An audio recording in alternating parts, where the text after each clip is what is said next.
The dirty, four-letter word that keeps the lights on. Listen to the full version on the official dinarreport.com website and become our supporter on Patreon. The dirty, four-letter word that keeps the lights on. Notes from the Field by James Hickman, Simon Black, October 24, 2024. There's a really dirty four-letter word that starts with a, C. No, not that one. This is a word you simply cannot say around Greta Thunberg. Otherwise her ears will melt off of her face. I'm talking about coal. And it's about to have its moment. One reason is that global population grows each year, and every one of them needs energy in some way or another, to keep the lights on. To fuel the machines that harvest their food, to power virtually everything that keeps life going. Second, the world population generally becomes wealthier each year. Billions of people in China, India, and Southeast Asia are better off now than they were 10 years ago. As economies develop, they consume more food, more goods, more electricity, and all of that requires more energy. More efficient technology offsets some energy use, like switching from old-school incandescent light bulbs to LEDs. But the general rule is that as energy becomes cheaper, people tend to use more of it, i.e. the world always finds a way to use that energy savings somewhere else. Plus there are some technologies, AI, crypto mining, which, in aggregate, consume a ton of energy. So overall global energy demand keeps rising. Energy supply, on the other hand, is really hard to come by.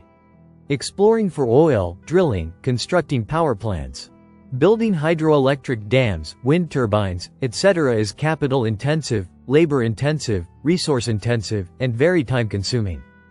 Meanwhile, many sources of energy supply are dwindling. Some major shale fields in the US, which were once the biggest source of growth in energy supply, have peaked. But perhaps an even more significant obstacle to supply is how the government and hyperventilating, pearl-clutching leftists do everything they can to reduce supply. These people who stop traffic, throw glitter bombs on priceless works of art, and deface public property, in their efforts to just stop oil, want to turn the clock back to 1750 on human civilization. Plus there are fanatics with real political power, like California Governor Gavin Newsom, who insist on replacing conventional electrical plants with extremely inefficient wind and solar. I like clean air and water as much as anyone, but wind and solar aren't anywhere near as environmentally friendly as people claim. They require tons of dirty minerals and chemicals, and barely produce enough energy yield to offset the inputs. This is why big technology companies, who are looking to power their massive AI electricity needs, are going all in on nuclear power. Nuclear is absolutely the power of the future.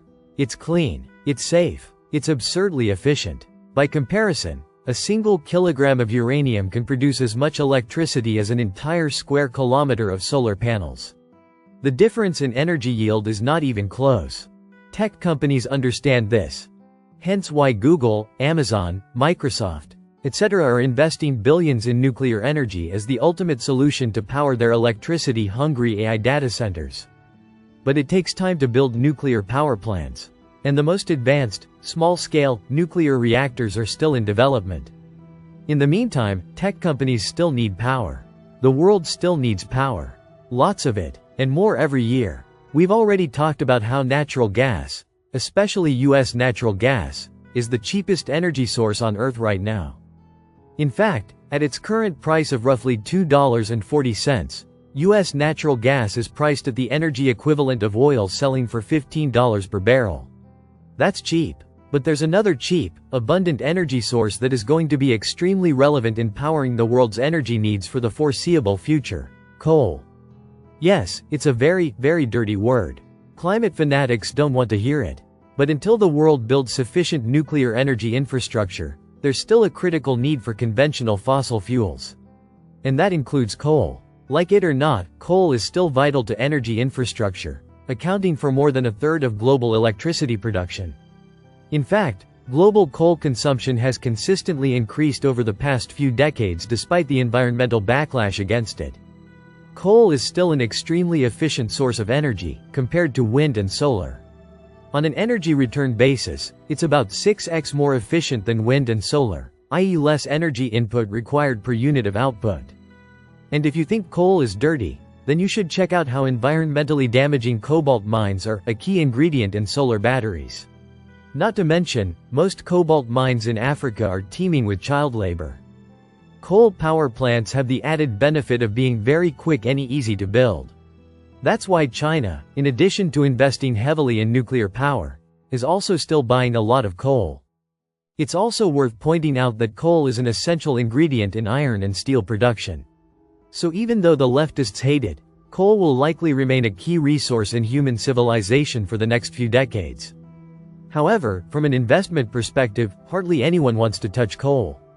Investment funds are afraid of government blowback and the wrath of the left, so they don't invest in coal. And for individual investors, coal is uncool and unpopular. Thanks Greta.